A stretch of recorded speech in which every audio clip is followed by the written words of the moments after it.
Hello everyone. Thank you for joining Megan's end of year presentation. She's going to do an overview of her sophomore year. We do ask that you allow the staff in the room to ask any questions or commentary for Megan, and then we'll open it up for you all to do the same for her. So with that, the floor is yours. Hi everyone, my name is Megan Ho, and this is my Spring 25 end of year presentation. And so I will start off with just a little bit about me. So I am part of the Top Scholar class of 2027. Currently I have a major in medical humanities with a concentration in pre-medicine. And this year I picked up 2 minors in biology and chemistry. And currently I'm on the pre-dental track, hoping to go to dental school in 2 years. So this year, I think I really exemplified the pillar of knowledge through many different facets that I wasn't really expecting. So I kind of wanted to highlight some of my favorite moments. So this summer, I was able to research under Dr. Mejia at the South Texas Oral Health Network. There is where I researched under her about public health in regards to oral health. And I really enjoyed it because it was, I got to focus on one of my favorite projects on e-cigarettes. So in high school, I did a lot of research on that with the knowledge of it in terms of young adults, but also the metal contents and the oil residue within it. And so I really enjoyed that because I was able to connect e-cigarettes, which is a common public health issue, to oral health, which is my future career path. And so with that, I helped Dr. Mejia resubmit her grant in November, which included finding different ways and methods to test the e-cigarettes and kind of finalize these methodologies to make sure the project can be funded. And so in November, actually, we submitted the grant. And in February, we heard back and we got a really good score. So that means that basically in August, it is most likely going to be funded. It's a $5 million project actually for 5 years. And so it's really cool to see how my hard work kind of paid off in the end. And so basically what this project is that she's trying to implement practitioner intervention in e-cigarette usage. And so with the 5 A's, which is like ask, assess, advise, there's 2 more, but how that can help and implement advice from a practitioner's point of view, as you should be going to the dentist 2 times a year, and how that in addition to a mobile health device and app can help young adults kind of get off of e-cigarettes and kind of stay away from it.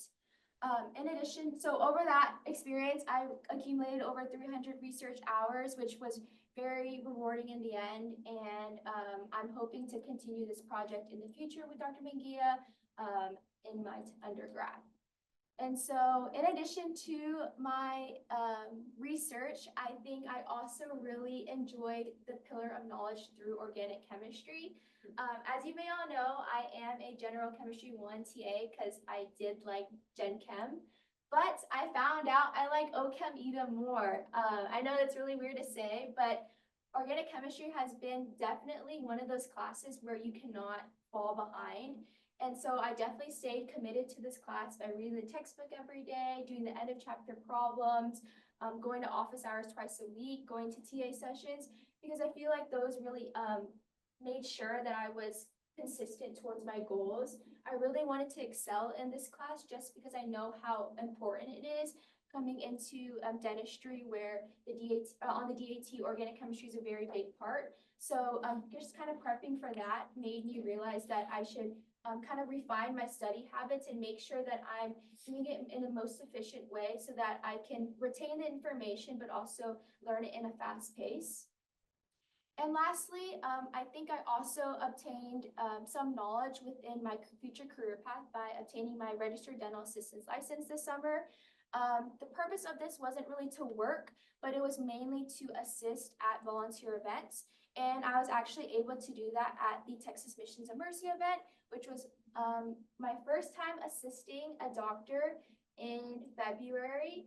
And it was one of the best experiences I've ever had.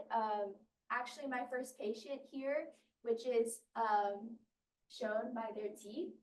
I helped extracted over 18 teeth, which was a full mouth of extractions. The purpose of that was for her to get dentures, obviously, but it was very cool to see how people in my future career path are giving back to their community and how I can also do that as well.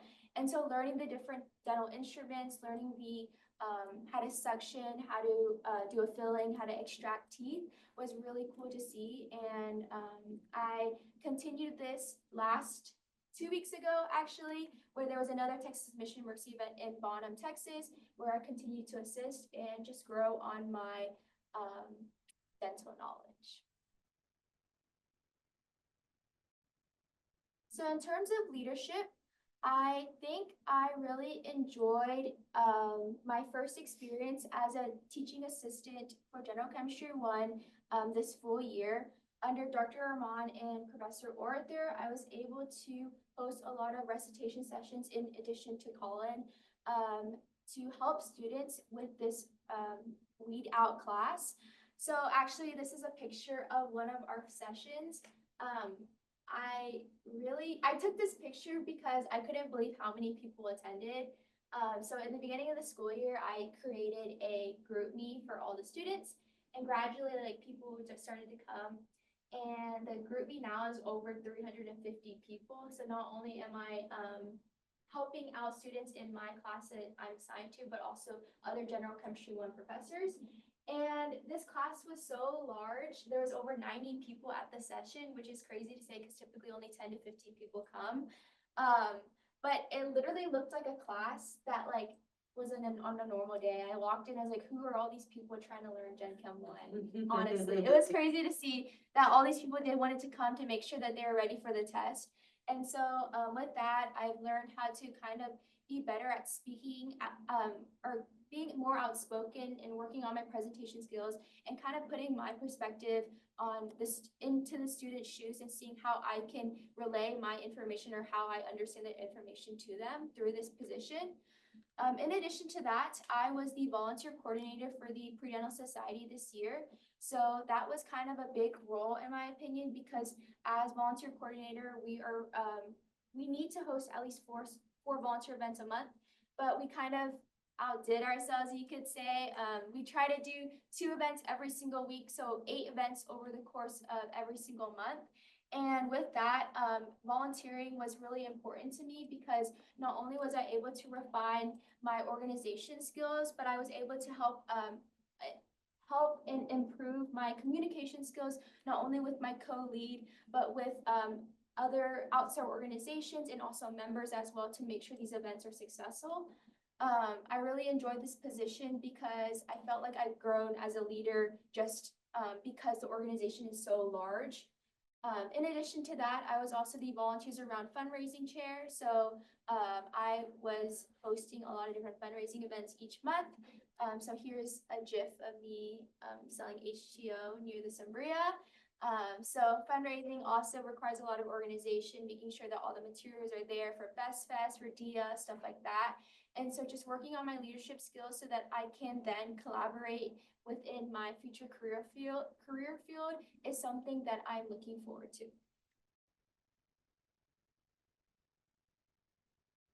So the big part of my sophomore year, I think, was service.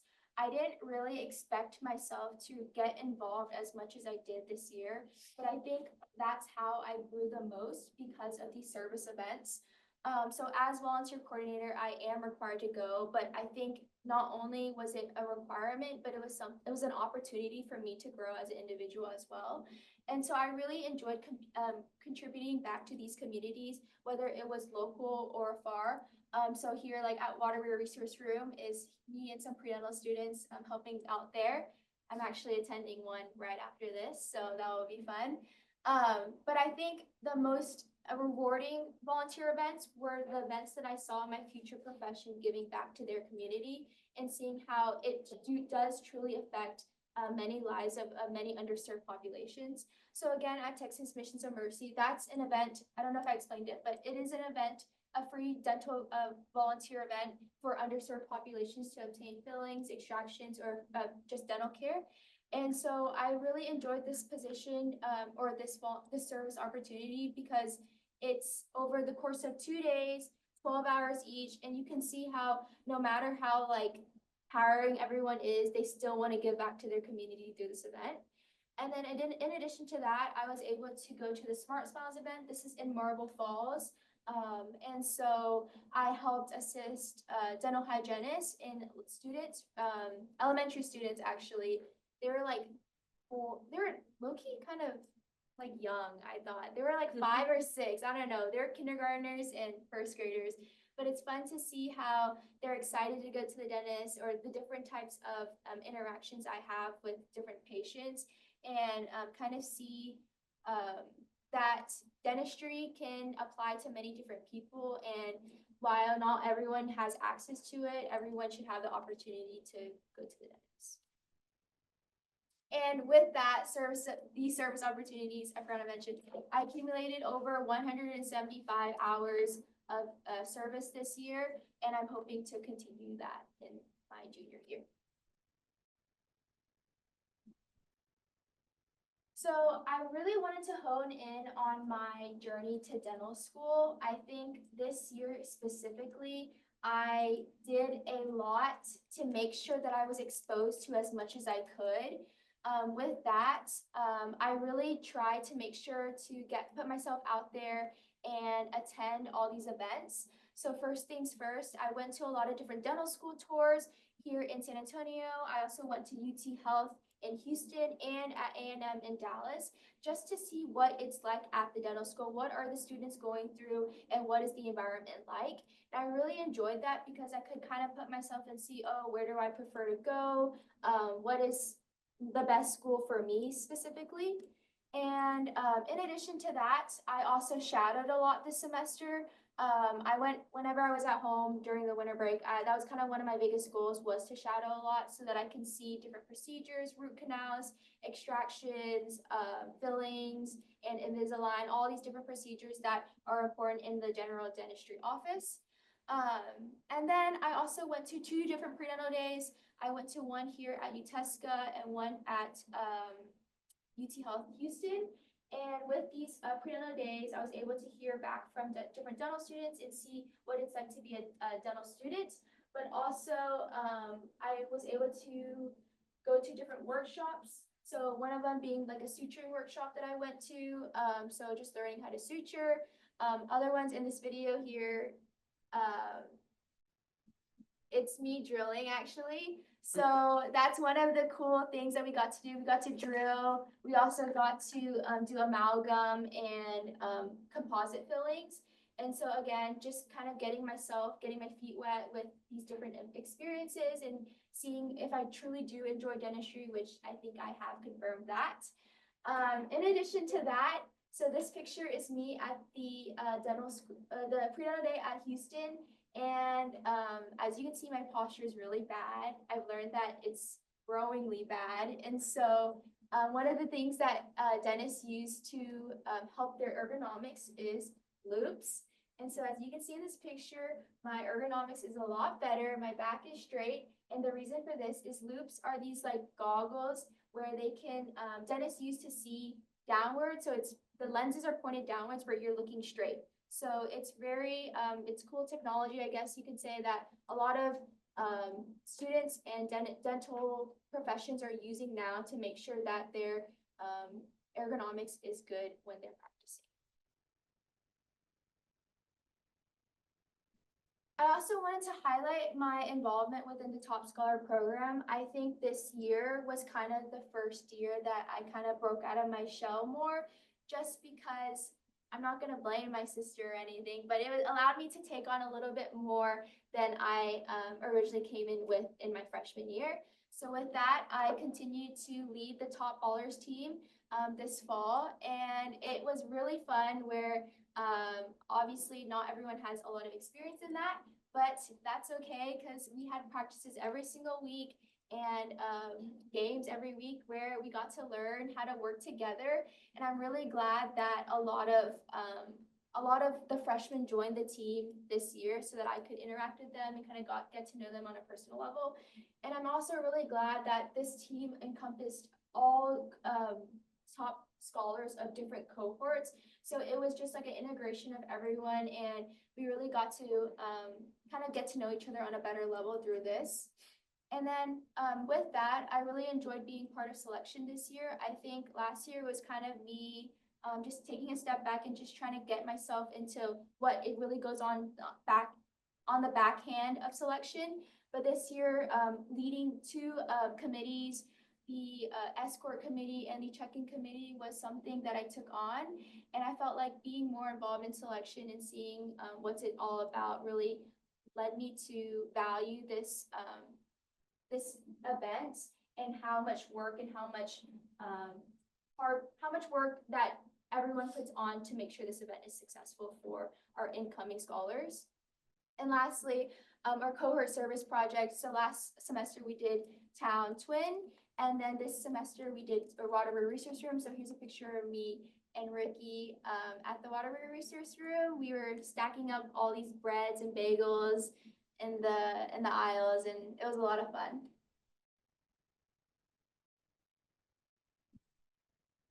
So then I also want to highlight one of my favorite aspects of this year. So last summer when I was in San Antonio by myself, I didn't really know what to do with my time. So I ended up running a lot. And so I ran pretty consistently. I would say maybe like 4 to 5 times a week. And I just continued that in the fall. And then it came to December and I was like, let me use my enrichment funding, but I'm not ready to run a half marathon. So I was like, okay, I'll settle for a 10K. And so me and my friend here, Kelsey, we ran the 10K at the Rock and Roll half marathon, but it was the 10K version. And it was a lot of fun. It was something that I never experienced because I never ran an official race before. But actually we finished off with being first and second in our age division, which was crazy to say because we were not expecting that at all. We were just running to run basically. And actually it was a very exciting event for me because it continued my love for running through this event. And we were also featured on the Rock and Roll Instagram, which was pretty cool. So you can see me there if you want. And then I continued to run this spring semester because I was like, there's no point of just losing it. And after a 10K, with my end goal of hopefully running a half marathon and a marathon in the future. And so what I did is I continued to run at the rec. And so last week I actually ran a half marathon on the treadmill. It was crazy because I was not expecting you to do that. I came back from a volunteer event and I was like, okay, I have a few hours on my in my weekend. Let me just continue to run. So I got to like 9 miles and I was like, okay, let me run some more. And then I got to 13. So it was pretty rewarding in the end. I would say that definitely took like 8 months of hard work of just training to make sure that I'm ready for that. And then that kind of put me in the position of saying, okay, let me sign up for a half marathon. So this next Sunday will be my first half marathon that I'll be running. And I'm really, really excited. I've been training for a long time, as I've been saying. And so just seeing how my hard work can eventually pay off and being committed to my goals will be very rewarding in the end. I'm really looking forward to this and hopefully continuing my running journey in the future. And then another one of my big highlights of this year was probably the friendships that I made. I really don't think I would be able to get through this year without my friends. They're not only my support system that is always cheering me on, but they're there for me from my highs and lows. And so this year I made a lot of different friends that I wasn't expecting to make. And a lot of different relationships that I'm hoping to continue in the future as I go into hopefully going into dental school and just later on in life. I know that these relationships are something that I will value for a very long time, and am looking forward to how they flourish at the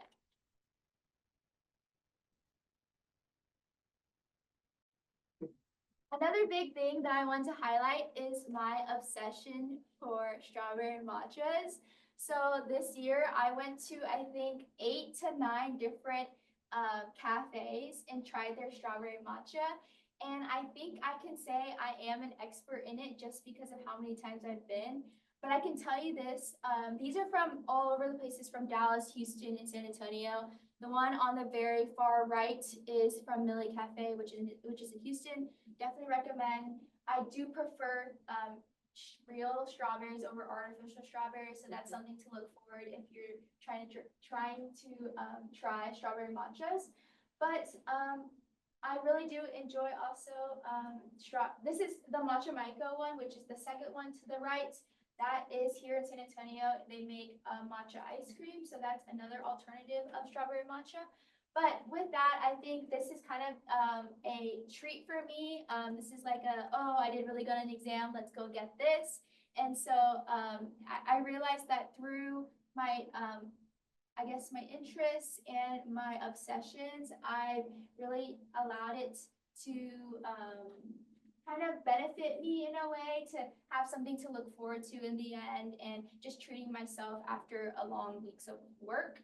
But then also this brings me into my next point of having a little taste of something that I'm really looking forward to, which in 3 weeks or 4 weeks, I will be studying abroad in Japan. So I'll be getting the best of the best matcha there, and I'll definitely be doing some strawberry matcha reviews in Japan. So I'm really looking forward to that.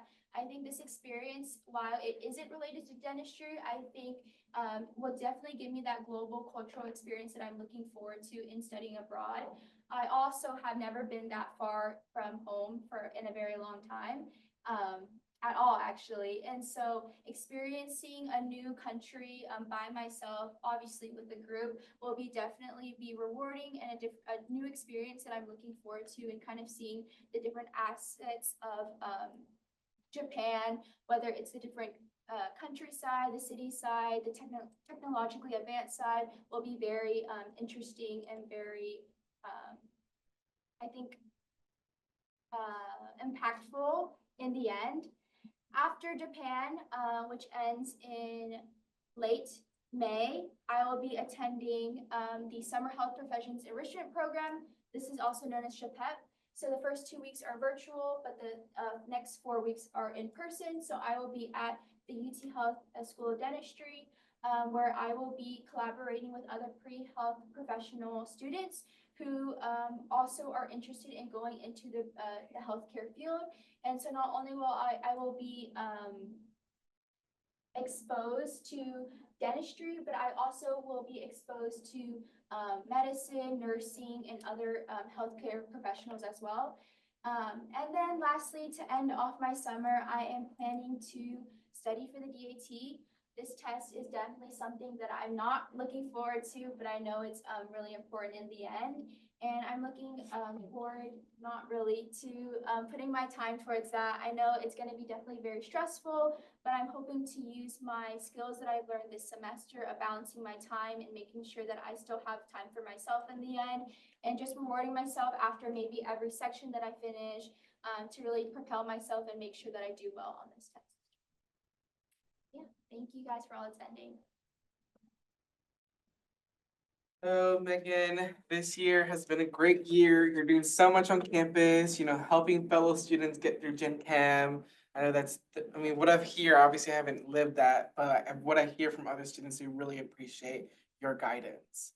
And so thank you for doing that. And it looks like you're involved in so many great things, doing a lot of great things. And I'm really glad that you took up running this semester, or I guess last semester, and really kind of nurtured that, because sometimes when you're busy, it's important to also take care of yourself mentally. So I'm glad that you're implementing that. Glad about Japan, glad about Japan. And yeah, studying for the DAT is going to be different, but you got it. I think you are prepared to handle the DAT, and you're going to get a really good score. And so, yeah, good year. Congratulations. Yeah, great year. The one thing I would add is the reminder I give to every student: you're not alone. So pull those other students and take them with you. A lot of students that are interested in doing the very things that you're doing. it's gonna help them to see somebody right ahead of them that's doing it successfully. I didn't realize that a lot of, not TLS scholars this year are dental, right? And so I did actually get to interact with a lot of them in the pre-dental society. And so using that, I hope to like, once I finish my DAT and once I kind of like apply, kind of using whatever I know and kind of provide it for them is something I would. Don't wait. Don't wait. Does What anyone in happens the, is students look back and they say, oh yeah, you know, I wish I would have done more of that. And there's always something to wait for to finish to be able to do that, so. But good job, lots of exciting things.